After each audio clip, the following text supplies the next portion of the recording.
Hi, are we starting? We're starting.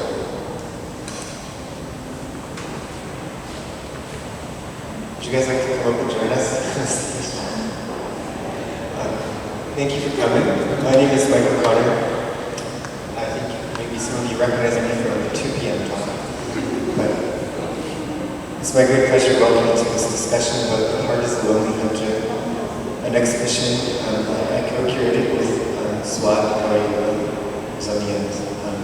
So, what's that? My last name. You guys probably all know Suad as the curatorial director of YARAT Art Centre. But you may not know Rogers.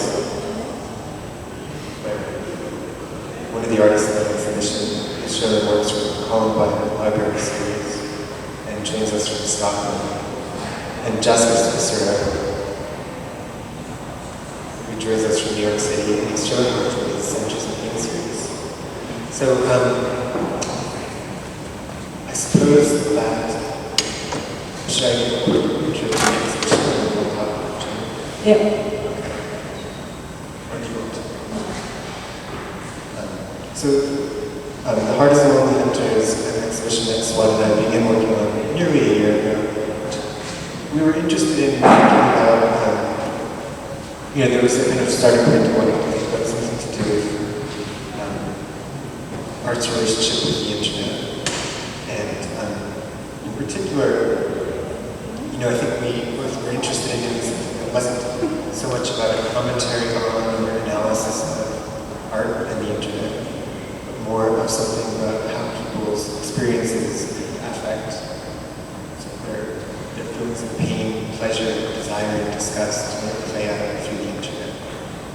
So even though the internet is this massive technological, rational system, it becomes a structure in which our emotional lives really are playing out still, and no less authentically than before. So we wanted to do something that had to do with affect in the internet, and we also started talking about doing a very contemporary show, but including an older work as a kind of jumping off point.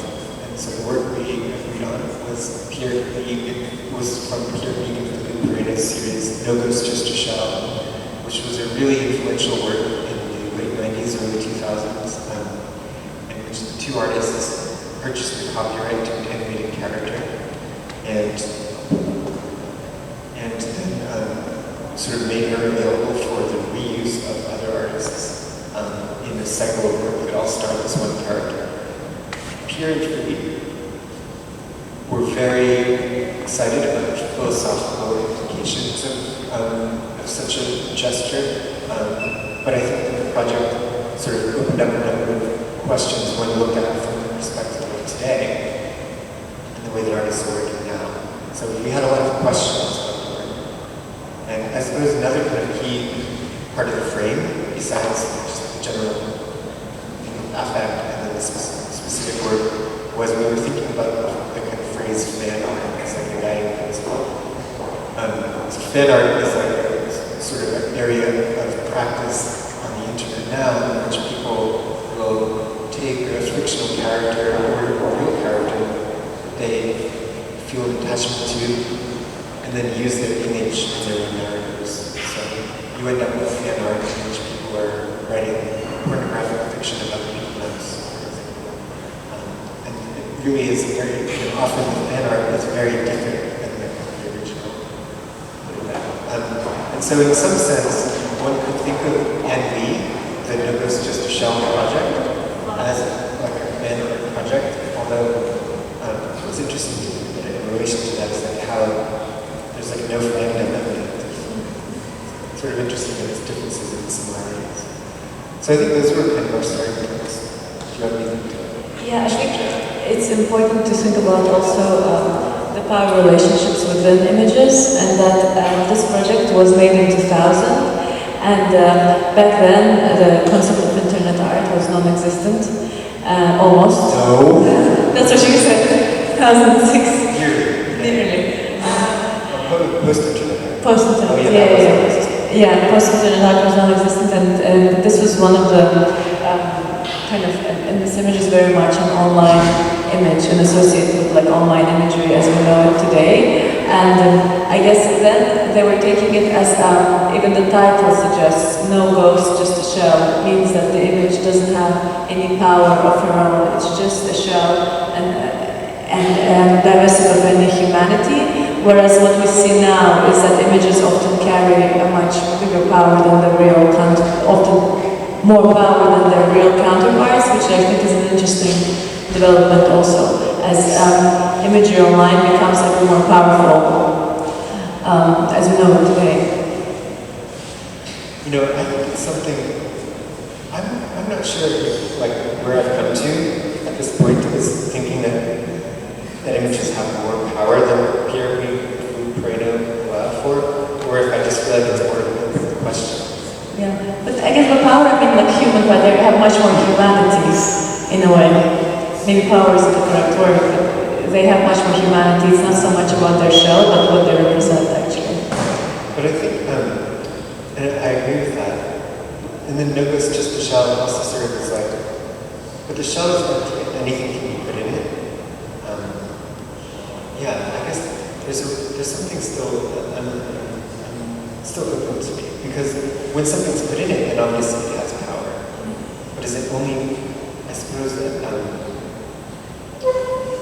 sorry, this is getting to a sidetrack, lost my train of thought. But I do think that, like,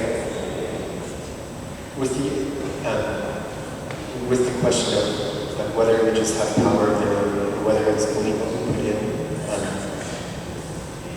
the internet allows for us to encounter images with no context and feel as though they have no power, but then sometimes there are still ghosts that are different. So yeah, I think you're right. We definitely ended up with a kind of different point than where Pierre left their project. So I think what we should do now is maybe look at a little bit of subjects of pain, since we have Jasper here.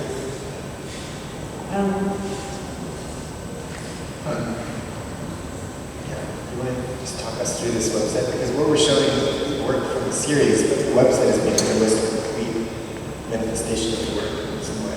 It is, yeah, I think so. And the experience of actually being at the jail, which was incredibly exclusive. But I guess I'll start at the jail. Yeah, just I'll explain right now. So, I guess October 2014, I rented it's an empty jail, but not necessarily one that was abandoned.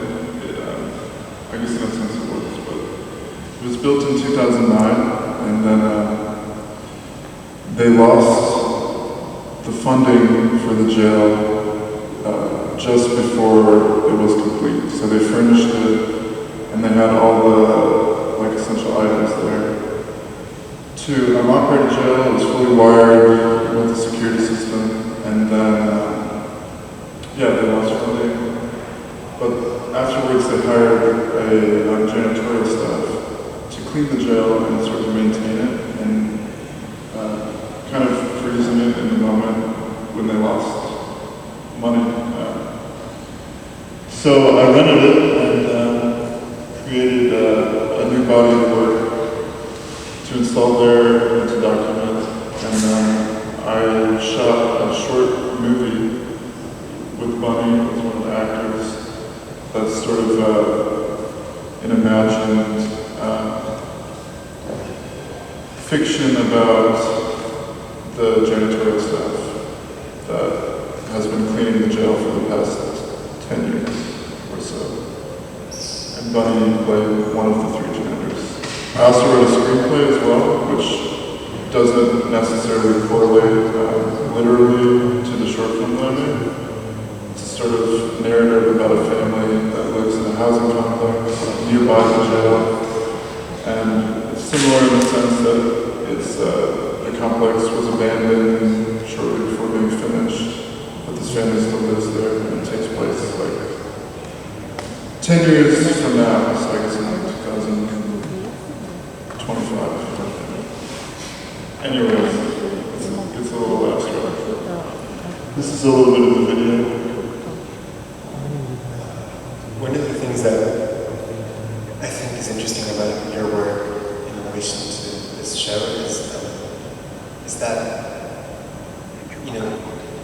the way that I first understood your work before this meanwhile was very much in the context of like the post-internet strategy that artists employ of making sculpture that we consider the photograph as the final work, or the documentation for internet-based circulation.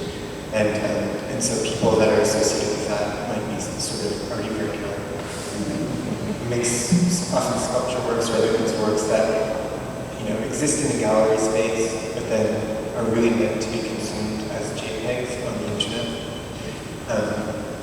And so Jasper's work often involves making sculpture and then having a kind of web presence for the sculpture. But what I think is interesting is that in your case, it's not so much it's not like a commentary on the nature of the art object. It's more about like using the web as this kind of fictive environment in which you can give the objects like a sort of life of their own. So the website becomes like a narrative world where the objects live. It's not about like Instagram and circulating further than that. It's more about encapsulated space.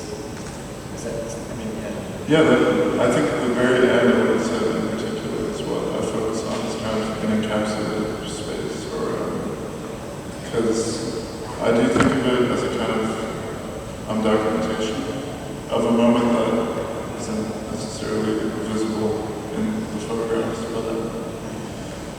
and I think a lot about the more kind of temporal aspects of documenting artwork, but then putting them on a website. There's something about when you put them on a website, there's this kind of aging process, I think, that happens, in a sense, where it's like the photographs just sort of sit there in this very static way, and over time they kind of get older, and they're just this kind of remnants of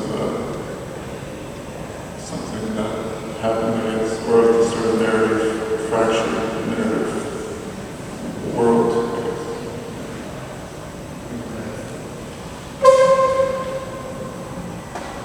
Yeah, I guess I see putting the whole project on a website as a way of giving organization and structure to this fictitious world that you've created. And I feel like with each project, this world, I mean, they're different worlds, but they build off of each other. So they kind of, each time new information gets added, and then these project websites become very important to the artist's website, the portfolio website, which I think about a lot. It's really important to see the archive of the projects that I decide to do, and then having the photographs and whatever other documentation information you may have, which it could be abstract, like a screenplay, or very factual, dry text. Either way, you're just continuing as an artist to build upon your subjective world or worlds. And it's kind of different, I think, in the traditional sense of like how sculptures age, which is they kind of move through this process of the marketplace and things like that. But in this sense, the website is kind of untouchable. It just sort of exists just as it was when you created it, and it just gets older. And it's very nice. I like that aspect. And the characters in the script get older. And also, I just wanted to quickly mention, which I think is something that Buddy is often inspired by, is these kind of, because I think a lot of our work is kind of derived from this process of just spending a lot of time on the internet, just sort of trying to find things, trying to find old websites and like images that relate to our practice. And I think in terms of building websites, I'm just really inspired by these kind of old artifacts, these old aging websites. What's like an example of a website that you're inspired by? Yeah, because we both have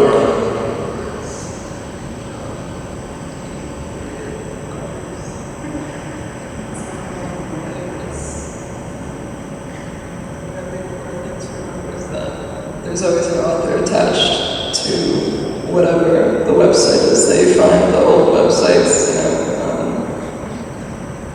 mining's like a cheesy word, but it is essentially that, like mining search engines for these artifacts that you'll use towards your projects, and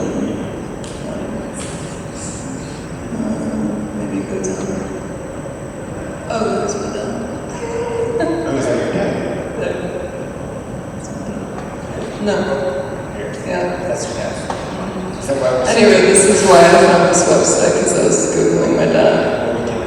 No.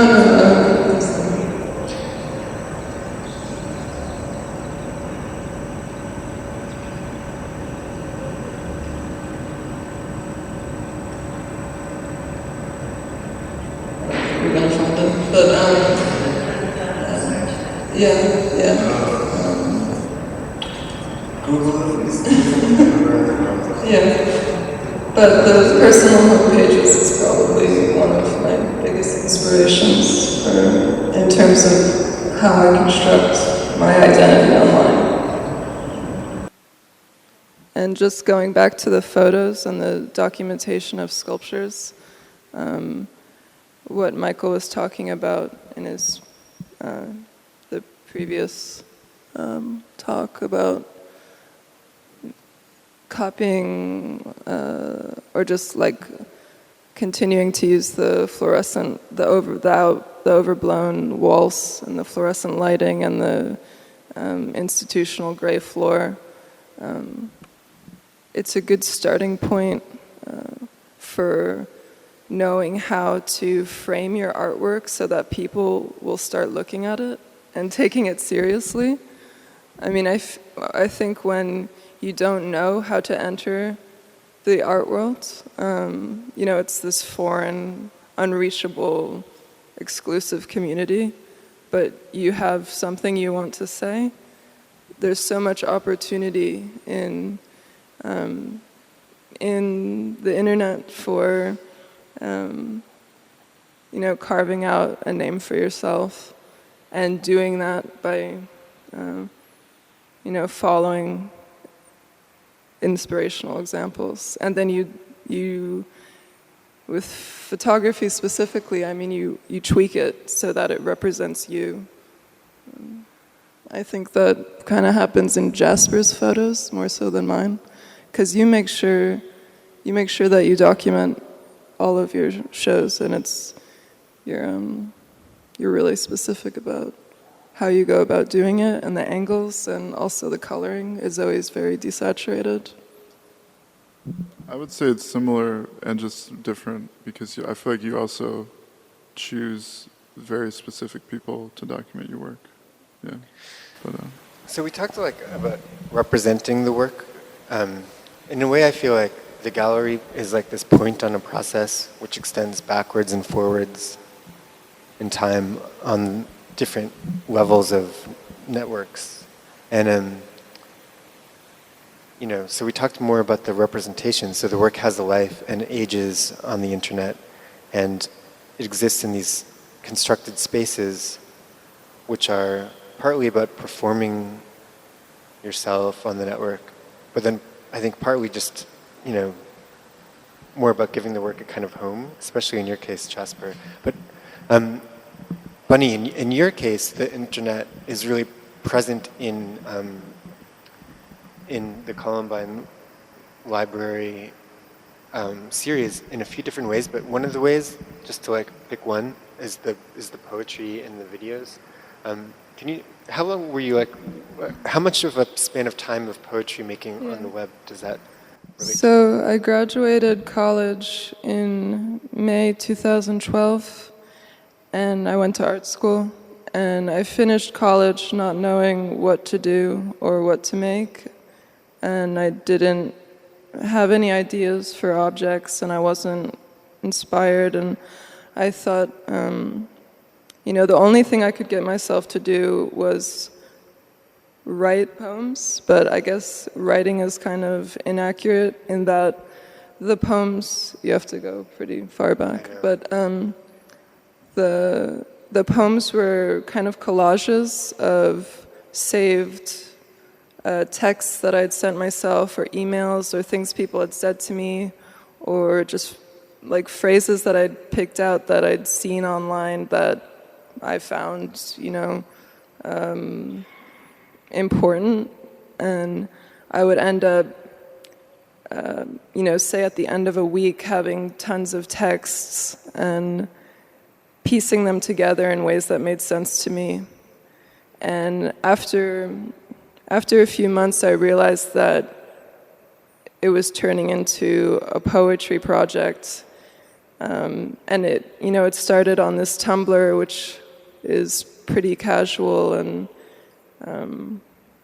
non-restrictive. And so I kept doing that for 2 years. And then I decided that I wanted to make a book. So I self-published Cunny Poem Volume 1, which is a play on my name, Bunny. And also is like an endearing term for cunt. And so I had this book of poetry, and when I was working on Columbine Library, it just made sense that these characters, which were actually just extensions of, how I perceived myself, would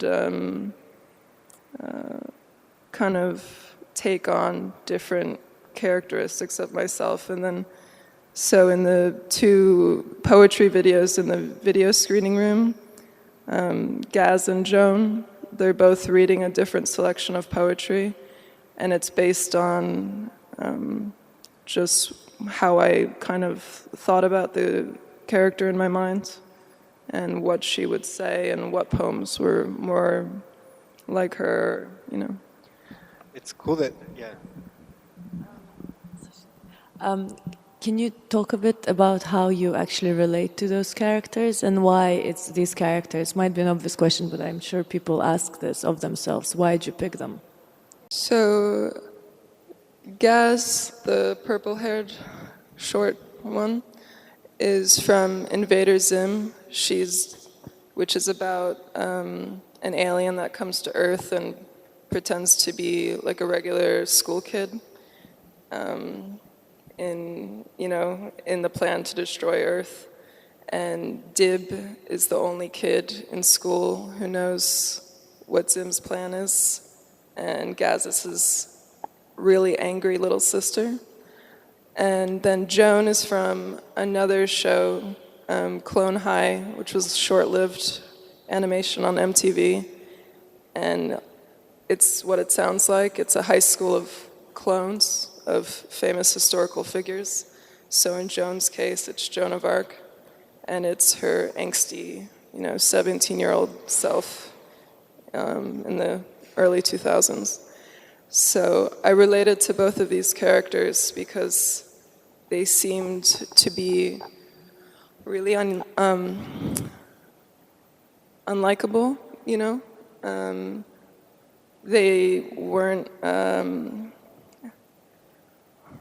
they were really outwardly angry and didn't hold back about expressing cynicism or their sarcastic senses of humor or desires to,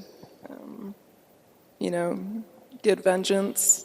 So I just saw a lot of myself in these 2 characters, and I latched onto them, and I never forgot them. So when I was doing this show, I don't really know how to. It came together really organically. So I think it started with realizing that the 2 of them seemed like sisters. Joan being the older one, and Gaz is 11, Joan's 17. So I saw them as like sisters, but also as myself at different ages. Maybe that's a good place to reconnect with our point about fan art and power and images, because I think I'm sure. Oh, it's okay. No, sure. Well, I mean, Jasper's project, I sort of think of it as being like fan art for the prison, you know? Like the prison is the character that you're being a fan of. And Bunny, you know, you're obviously exploring your own sort of like, your own sort of self through these portraits in relation to both Gaz and Joan. But then there's like, both of the kind of fan stories in your work is like, I think complicated by like the dark undercurrent of, or not even an undercurrent, but the fact that like a prison is a very like bad place. And then in your work, Bunny, there's like it's not only about Gaz and Joan, but also about the Columbine school shootings. And yeah, I mean, I guess it's like interesting to think about like there's not, like fan art isn't really the right term anymore because these are very loaded and tragic kind of images that you're choosing to inhabit too. But so there seems to be this play between teenage pop culture and this very tragic, traumatic moments, be it in place in case of Jasper or in history in case of your work here in the exhibition. So it's interesting how even for the perception of the public, like we saw yesterday, often they come across as very fun until they know the story, and then the second you tell them, they're like, oh, you know? So do you want to talk about that, the kind of the traumatic element in all of this? How does it come in? Use this.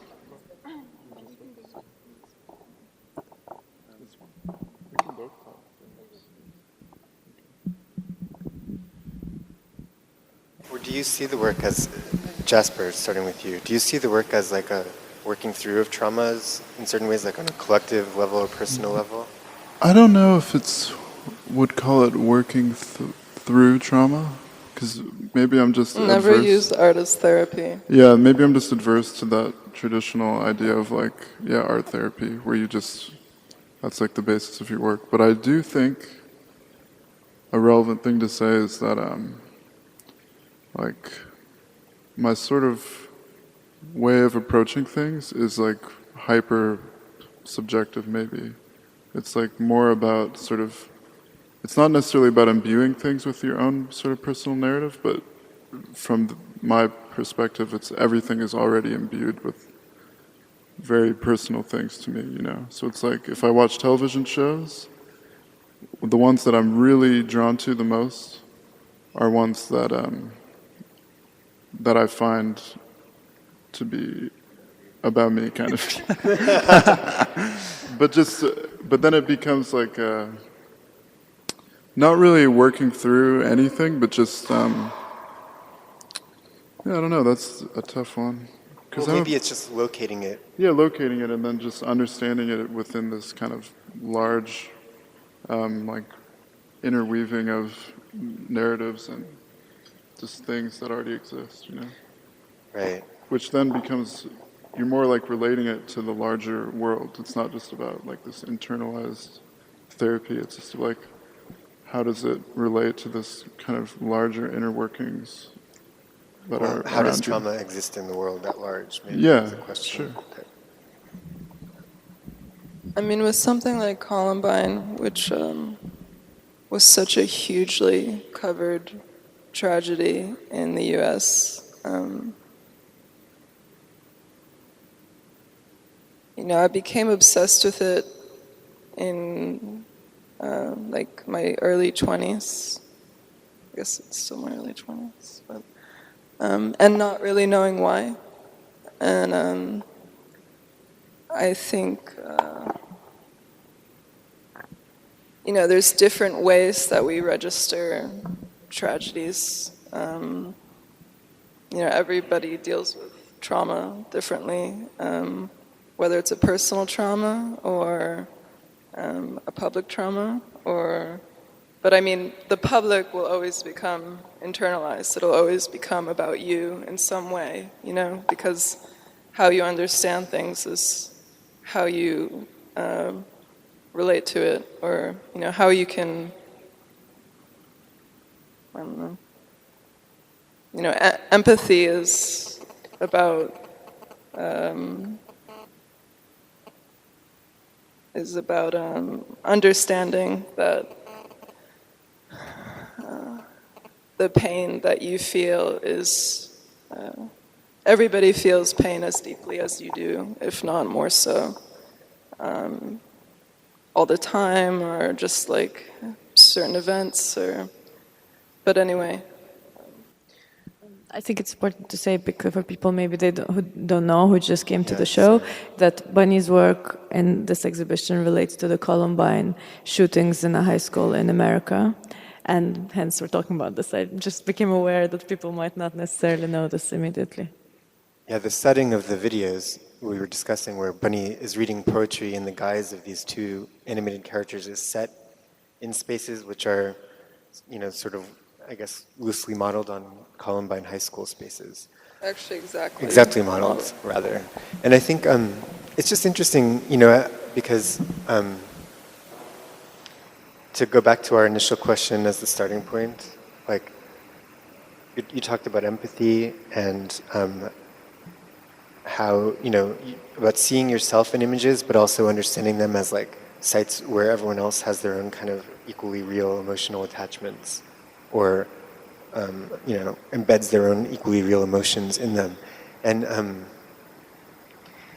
I do see Columbine High School as like a really empathetic project, but there's also something like supremely kind of politically incorrect about it, where you could imagine people deciding to take offense at the use of Columbine High School as an animated setting for a poetry reading. Just, people are,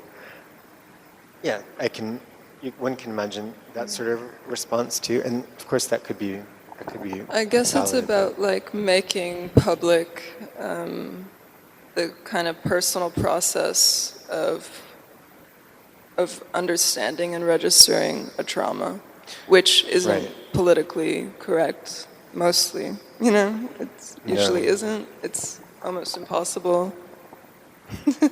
I think it is impossible. So if we think of like Columbine High School as like this image that's like out there in the world in many ways, and it has been put out there so much, and now the image is part of like the American sort of visual library or something. But there's what's interesting in your practice in particular in relation to the questions posed by No Ghost Just a Shell is that you are using that image and you're seeing it as a site where you can work out your own relationship with it while still sort of acknowledging its history and the traumatic undercurrent it carries before it arrives with you, right? So it's sort of like the halfway answer, in a sense, to the No Ghost Just a Shell question, which was answered in the negative by that project, that these images aren't just shells, they're also ghosts, but that they are still also sites for like where we can empathetically engage with those histories and find our own sort of subject position. Yeah, when that was brought up in the beginning, I thought that a shell is a vessel, and so, you put things into a vessel, so there's always going to be a tension between the receiver and whoever's kind of imbuing their agenda onto the vessel. So I think thinking about power from that, with that relationship in mind is, basically everything. I don't know. But I think the power of the vessel isn't negated, When you put your own things into it. Yeah. Well, especially, I think, The agency. You can work with being influenced, I guess. Because I think of myself as a vessel. I feel like that was sort of like the point that I wanted to get to in this conversation. Yeah. Images as vessels, images as shells, that do have ghosts, but also are, places we can empathetically work through our own subjectivity, potentially without negating that history. Does it make sense? Are you looking at me Yeah. quite quizzically? And I think it also makes sense with what you said yesterday, that it's not about the high-techy internet, it's about the human experiences, and empathy is, of course, a big part of that. I was just going to make well, I guess, on the topic of empathy, which I think is super important to both of our artworks. It's like, or something I've learned recently, being a part of like certain support groups and things, is that empathy really is the basis of healing from trauma, and I think if you can find empathy in movies and television and on the internet and within video games or narratives, then you can start to heal sort of from certain things, yeah. And I think that's an interesting point. And I think that that's like true on a cultural level and not just the individual level. Somehow. Sure, yeah. Thank you very much. And we're going to have the Skype conversation we're supposed to have with one other artist will be held after her show opens in October. So she has asked that she will concentrate on the show, and then we'll have a talk about a new work commissioned for the exhibition, and we will send more details out on our event page. Hannah Black is always a good show. Yeah. All right, thank you. Thank you very much. Thank you.